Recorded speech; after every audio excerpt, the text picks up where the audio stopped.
Why would you do this? This thing cost $1,000. Why? For a 27-inch 1440. I got a G7 over there, 32-inch 1440, 240 hertz, and has motion blur reduction technology. So why this? Because it's motherfucking OLED, 240 hertz, and that's never been done. Not to mention you have a little G-Sync compatible. I don't normally use G-Sync because I normally use anti-motion blur. You guys gotta understand, I've never seen an OLED. I've seen OLEDs when I'm walking through Best Buy and Costco to get a phone charger.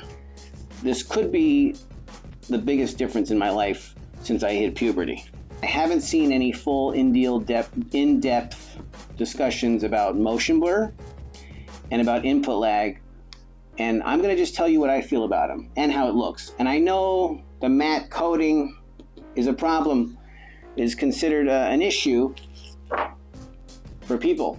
So it might not be an issue for me because I've never seen an OLED. I've never played on a shiny OLED. Let's check it out.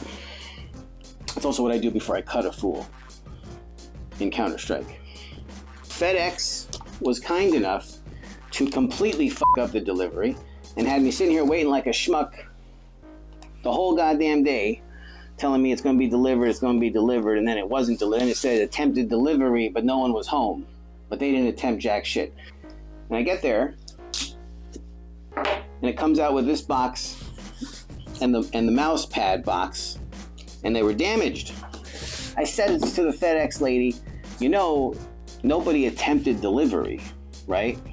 It says attempted. There was no attempt. I was standing there with the phone waiting for the guy. She goes, oh, I know. Happens all the time. Can you imagine any other profession? The doctor saying like, oh, we didn't stitch you up. Happens all the time. Can we see? Are you guys ready? What the fuck? Where's the rest of it?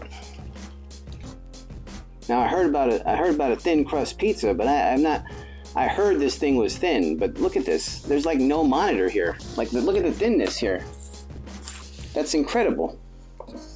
If I decide to keep it, I'm gonna mount it to my monitor arm. But I heard the stand is actually pretty good.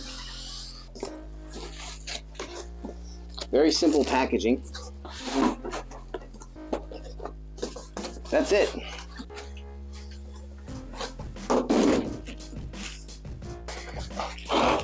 Now we must remember that no matter what, life's good. Even if I can't pay the rent, but I have a 240 hertz OLED, life is good. Inside this box, you'll find a HDMI ultra high speed certified cable. Probably not going to be using that. And we have whatever this apparatus. This is going to be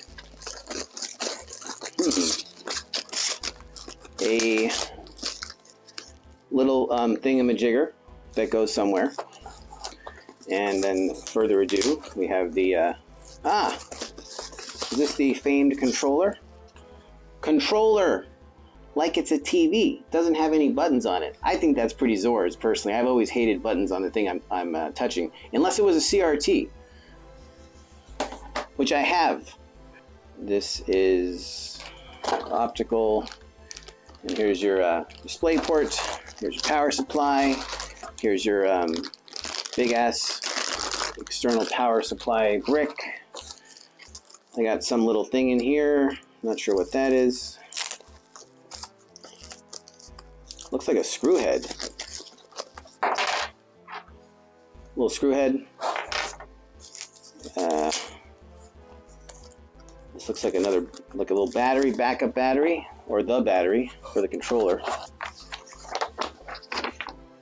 Now, really important, actually. From what I understand, the warranty does not involve burn-in. Burn in images resulting from improper usage, as described in the user manual, it does not cover. That was the number one thing when I first heard about it that made me skeptical, because if I'm spending $1,100, I want to know that for 3 years I'm good, you know, that life's good for 3 years. But now we don't even know if life is good, because if it burns in, it's my fault, apparently, and they won't cover it. I don't like that. And that's actually a big deal. Oh, do not ingest the battery. In case you were wondering, you cannot do that. That was a chemical burn hazard. I like to read manuals. You got to remember, I'm from the day and age where if you didn't read the manual, you basically asked your ass to get fucked. And there was always that running joke. You know that running joke that like men don't read manuals? Do you remember that? Well, I wanted to be different. I wanted to be an evolved man and read the manuals. I believe this first image, I literally think this image is saying, do you see this? Can you see this? I think what they're saying right here is do not smash the monitor onto the table. I'm glad that they're telling me that. I thought that's what I'm maybe supposed to do. We're going to put it back into the case. Should have done this from the beginning.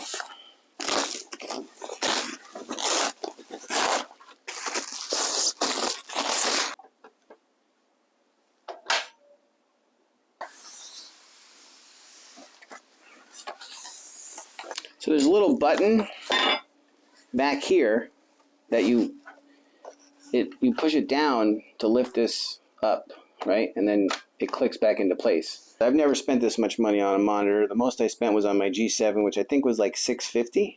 And we all know about the little key. And screw it in. Pretty simple stuff. Behold the 27GR.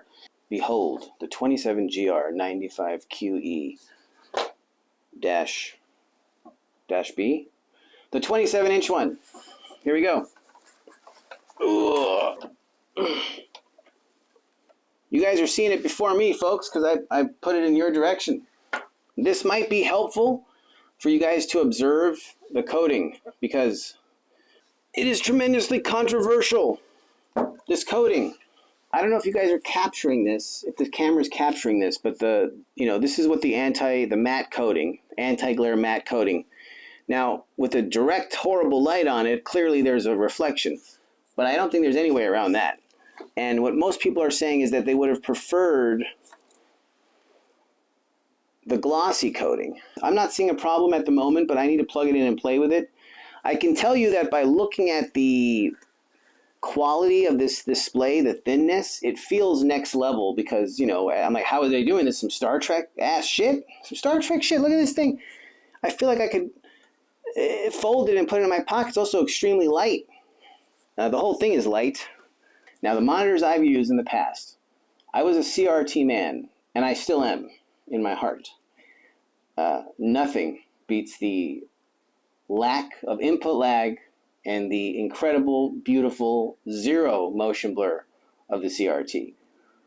Unfortunately, my CRTs died, and I basically wasn't going to play games anymore because I'm so motion blur adverse. Screen tearing doesn't bother me because I grew up in the days where you didn't use VSync and you had screen tearing. So it doesn't bother me.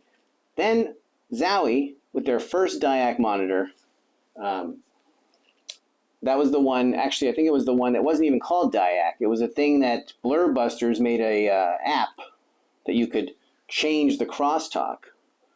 That was the first monitor I had that wasn't a CRT. I still use my CRT until it died. Then I moved to the 25-inch DIAC, and then I moved to the 27-inch 1080 DIAC 240.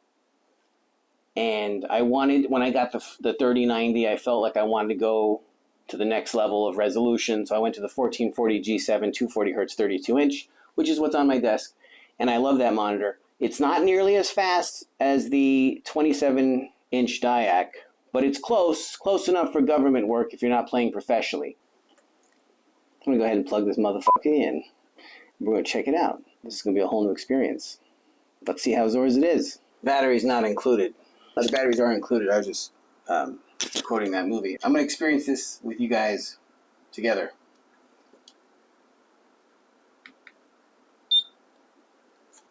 Wow. Now, my first feeling is that this thing I've never seen anything like this. It feels so crisp. Let me show you what I'm looking at here. I can tell immediately the level of crispness is vastly different. G-Sync compatible, black stabilizer, get a crosshair, get an FPS counter, brightness. My brightness is at 100%. Okay, now that's something to keep in mind. I thought it was initially, it felt a little bright to me, but I really did think it wasn't on 100% because usually monitors don't turn on at 100%. It makes noises. It's kind of cute, but also it's like a little, I'm gonna turn it off. I can't look at bright things, so I keep my iPhone or my phone brightness at maybe 30% at most, and then in a dark room I put it down to 10%. So I really am surprised that my first feeling here is that it's a little dim. To be honest with you, I'm a little surprised. All right, so here's brightness at 50%.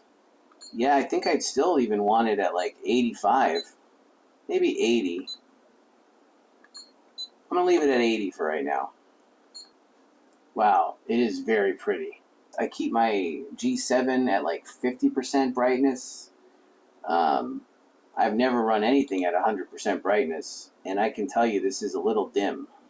I'm trying to figure out how I feel about it, but I'm real surprised. When I go through the different game modes, Gamer 1 is dark. Okay, and it's odd they put that as default. Gamer 2 is better, FPS is a little better, RTS is better. I'm going to try FPS. The image is so clear that it's kind of crazy. The clearness is quite nice. Like, the image quality is really nice, but I don't know. Like, it's beautiful, and it's definitely different, but I guess my first reaction is I'm a little disappointed. It definitely feels like my eyes need to adapt. Let me give it a couple days, but I'm not so sure about it, And I am in SDR mode. Wow. That just changed a lot. Let me see. Let me show you guys. So HDR mode feels quite different. A lot better. So that's good. It definitely feels like there's more blur than the Diac Zowie. I'm probably the most motion blur sensitive person on planet Earth because I come from the CRT crew for life, CRT for life. Now, input lag doesn't feel any worse than a G7 with anti-motion blur on, which I know is around 7 seconds, and I think this is about 7 milliseconds as well. If I was playing for millions of dollars, I'd still be on a 360 Diac, most likely. It's very clean, very pretty looking, I gotta say that. I just keep thinking about $1,000, or I just keep hearing $1,100 in my head, and I guess I thought it would just be maybe a little different. Anyways, I'm gonna give it a shot. Give it a couple days, check it out. My eyes are adjusting, and I know that means something very new is happening because I can feel a little bit of eye strain, and I don't know if that's just adjusting to OLED in general because I've never played with OLED, or because the motion blur is now present, but I'm definitely going to get to the bottom of this. I can feel my eyes going, what is this? What's happening here? I'm not saying it's necessarily a bad thing. It's definitely a thing.